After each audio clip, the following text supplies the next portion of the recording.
Hijab kita kembali lagi masih bersama Mbak Poppy Amalia. Tadi ceritanya, aduh, menggebu-gebu ini ya, menggebu-gebu, tapi sepertinya nggak bisa selesai diceritain ya, sekarang. motivasi. Cuman kalau ngomongin motivasi nih ya pemirsa ya juga pasti kan setiap orang nih dalam dirinya ada motivasi-motivasi tersendiri. Ya, ada yang motivasinya duniawi aja, ada yang dunia akhirat juga. Nih kalau ngomongin motivasi dalam berhijabnya Mbak Poppy Amalia ini gimana waktu setahun yang lalu? Ya, jadi saya memang awalnya kan tidak pakai hijab sama sekali, nggak memakai sama sekali kerudung atau apapun sama sekali, walaupun saya di Aceh. Gitu.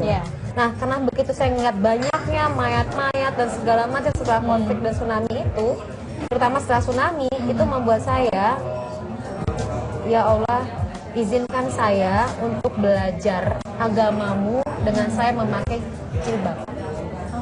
Justru karena saya tidak tahu, maka saya belajar di situ. Nah, bicara mengenai belajar tentang manusia, itu yang membuat saya berkomunikasi. Kalau orang manusia bicara, itu cuma 10% keakurasiannya.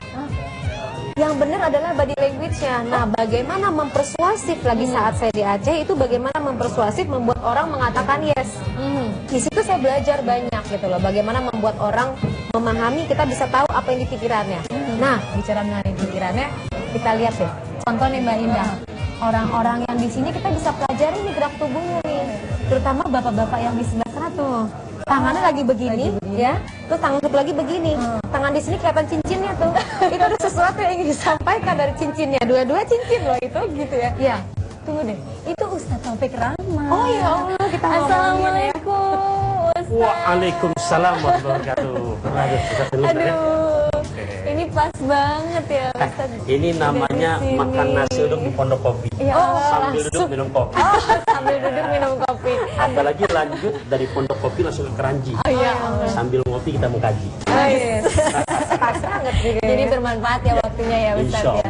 Aduh, ini pas banget Ustadz lagi di sana. Tadi kita lagi ngomongin tentang komunikasi Ustadz. Jadi ternyata nih Mbak Poppy ini kan lama di Aceh menangani anak-anak berkebutuhan khusus juga pasca trauma tsunami di Aceh di sana. Jadi ternyata di sana tuh yang tadinya pakai senjata harus dipersuasifkan dengan komunikasi itu dan terutama body language ya Mbak ya. Jadi bukan dengan kata-kata semata. Karena kata-kata itu manusia pada dasarnya adalah berupaya untuk memberikan yang terbaik dari buat lingkungan. Padahal itu sesungguhnya bukan itu kenyataan yang ada di dalam pikirannya dan perasaannya. Tangan Ustadz seperti ini adalah gerakan yang tidak disadari. Tidak disadari, itu gerakan bawah sadar. Ada sesuatu yang ingin disampaikan dengan hal seperti ini. Nah, micro expression kita masih mempelajari orang dalam 0,4 detik. Jadi kayak itu kita bisa tahu orang tersebut apa yang dirasakan pertama kali.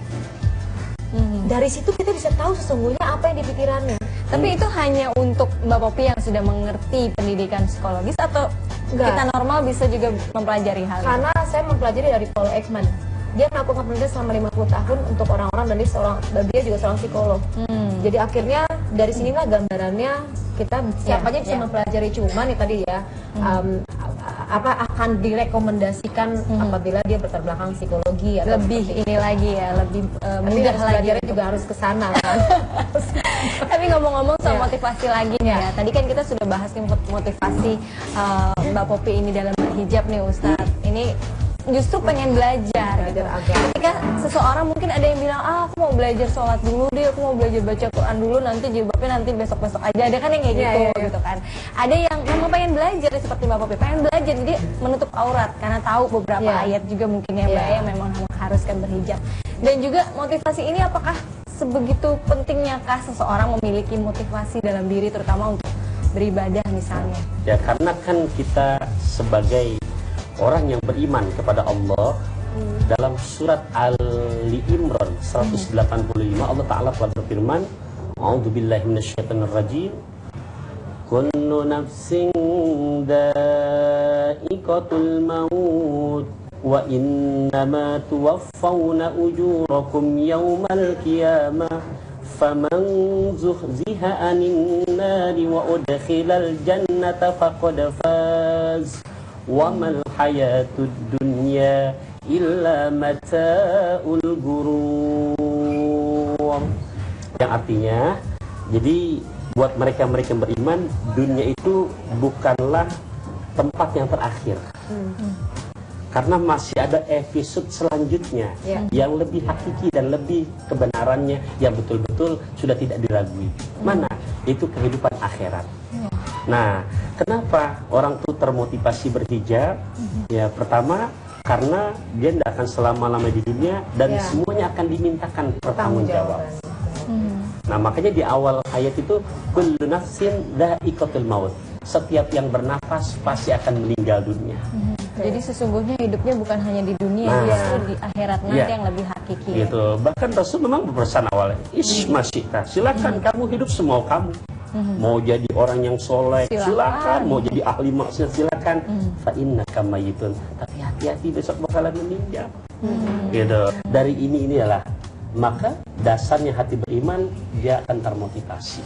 Jadi termotivasi untuk beribadah yang sebaik-baiknya. Gitu, itu juga kaitan saya pada saat tadi itu ya, melihat mayat yang bergelintangan pada saat Allah udah kun fayakun, besok ada kejadian apapun.